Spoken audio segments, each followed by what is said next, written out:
What could possibly drive a man to murder his wife in cold blood, and then maintain his innocence for years? Welcome to a journey into the heart of a chilling mystery. Today, we delve into the perplexing case of Stacy Feldman, whose untimely demise still haunts the annals of true crime history. It was an ordinary Sunday in March 2015. Stacy Feldman, a vibrant woman known for her infectious laughter and love for her two children, was found lifeless in her bathroom. A grim scene awaited the first responders, a wife and mother, tragically taken too soon, the cause, an alleged accident in the shower. Her husband, Robert Feldman, was the one who made the distressing discovery. According to Robert, Stacy had slipped in the shower and drowned. A tragic accident, he said, a terrible misfortune that robbed him of his beloved wife. The initial shock of Stacy's death sent ripples through their community, leaving friends and family grappling with grief and disbelief. But something didn't quite fit. Stacy was active, healthy, and in her prime. How could she slip and drown in the shower, a place where she'd been countless times before? Moreover, how could such a seemingly straightforward case of accidental death raise so many questions? As the days turned into weeks, the grief gave way to suspicion. The local police, driven by a nagging sense of unease, decided to delve deeper. They found inconsistencies, discrepancies that didn't quite align with Robert's account of that fateful day. His composure seemed off, his grief, somehow staged. The man who had lost his wife in a tragic accident was now under the microscope, his every action scrutinized.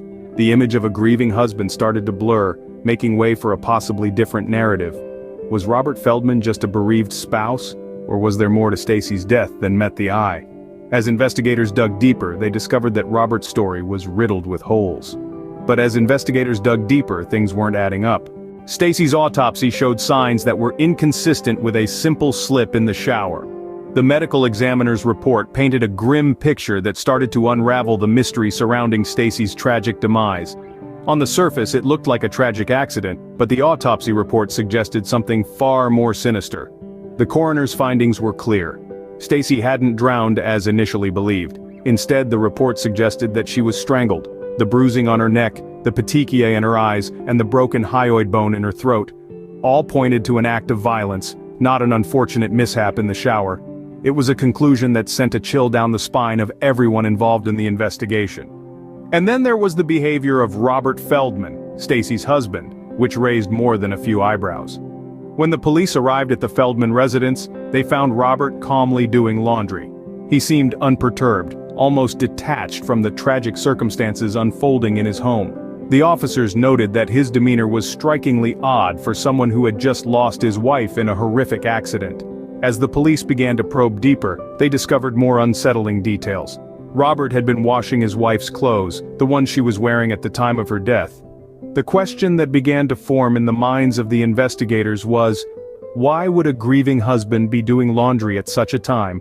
What was he trying to wash away?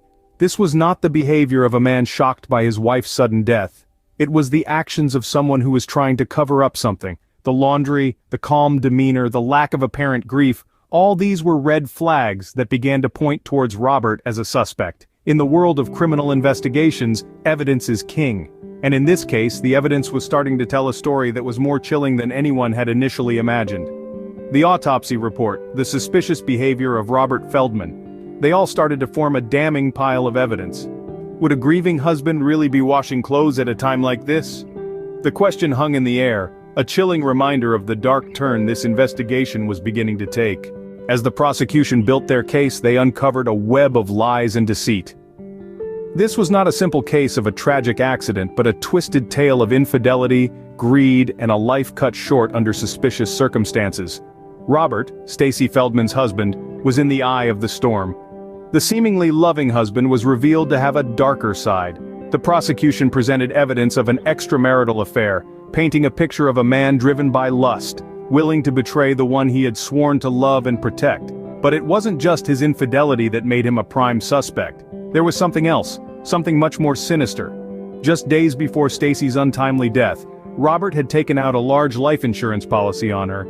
The timing was uncanny, raising eyebrows and suspicions. Suddenly, the grieving husband didn't seem so innocent. The prosecution argued that these were not mere coincidences, but a premeditated plan. They claimed that Robert, trapped in an unhappy marriage and enticed by the prospect of a hefty insurance payout, saw murder as his way out. The picture they painted was grim, a tale of a man who chose greed and lust over love and fidelity. Witnesses were called, each one adding a new layer to the prosecution's case. Friends spoke of Robert's strange behavior in the days leading up to Stacy's death, his unexplained absences, his secretive phone calls. The prosecution argued that these were the actions of a man plotting a heinous crime, not a loving husband. The evidence was damning. The web of lies and deceit was unraveling, and at the center of it all was Robert. His actions, his decisions, they all pointed towards guilt. But despite everything, despite the mounting evidence and the public outcry, Robert maintained his innocence. He claimed he was a victim of circumstance, that he loved his wife, that he would never harm her. His pleas fell on deaf ears. The prosecution was relentless, their case seemingly bulletproof, but was it enough to convince a jury? The prosecution seemed to have a strong case, but Robert maintained his innocence. Robert's defense team argued that the evidence was purely circumstantial. They claimed that the prosecution's case was built on shaky ground, with no concrete proof tying Robert directly to Stacy's death. The defense maintained that there was a stark lack of physical evidence, no blood, no weapon, no signs of struggle. The prosecution's argument hinged on the autopsy report, which pointed to manual strangulation. But the defense countered, arguing that the marks on Stacy's neck could have been caused by a necklace or a scarf, not necessarily by Robert's hands. Moreover, the defense put forth the possibility that Stacy's injuries could have been caused by a severe fall in the shower. The bathroom, they pointed out, was a dangerous place, slippery tiles, hard surfaces. It was entirely plausible that she slipped, hit her head, and suffered fatal injuries. To support this argument, they brought in medical experts who testified that the injuries Stacy sustained were consistent with a fall. They further highlighted the lack of motive.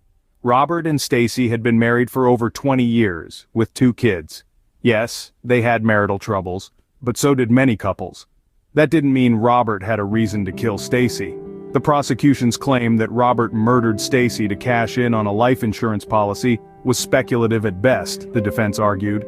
The defense also questioned the credibility of the prosecution's star witness, the neighbor who claimed to have heard a violent argument from the Feldman's house on the night of the murder. They pointed out inconsistencies in her testimonies and emphasized that she was a heavy drinker known to have a vivid imagination. The defense's counter-arguments painted a picture of a case based on conjecture and speculation, not on hard evidence. They stressed that in a court of law, guilt needed to be proven beyond a reasonable doubt. And in their view, the prosecution had failed to meet that standard. So who was telling the truth? The jury would have to decide. Despite a guilty verdict, questions still linger around the mysterious murder of Stacy Feldman. Stacy's case, while seemingly closed in the eyes of the law, still remains a puzzle with missing pieces. Several loose ends and unanswered questions continue to haunt those who have closely followed this chilling tale. The most glaring of these is the lack of definitive proof that Stacy was, in fact, murdered. While the circumstances surrounding her death were suspicious, the absence of a clear smoking gun, a conclusive piece of evidence, leaves room for doubt. Then there's the question of Robert Feldman, Stacy's husband, and the man sentenced for her murder. Robert continues to maintain his innocence from behind prison bars. Could this be the desperate plea of a guilty man, hoping to sow seeds of doubt? Or is there a chance, however slim, that he might be telling the truth? After all, wrongful convictions are not unheard of in the annals of crime history. Moreover, the timeline of events leading up to Stacy's death is murky at best. Where was Robert during the crucial hours before her body was discovered? Why were there no signs of struggle or resistance at the scene? These questions and others remain unanswered, adding layers of complexity to an already convoluted case. And then there are the whispers, the theories that float around in hushed tones, suggesting alternative scenarios. Could there have been another person involved? What about the mysterious phone call Stacy received moments before her death? Could that have been her killer? All these conjectures, while speculative, keep the wheels of curiosity turning. In the end, we're left with a chilling narrative that continues to evolve even after the gavel has fallen. The story of Stacy Feldman, her untimely death, and the man accused of her murder serves as a grim reminder of the complex labyrinth that is the human psyche. As we delve into the dark corners of humanity, we are left to wonder, will the truth ever come to light?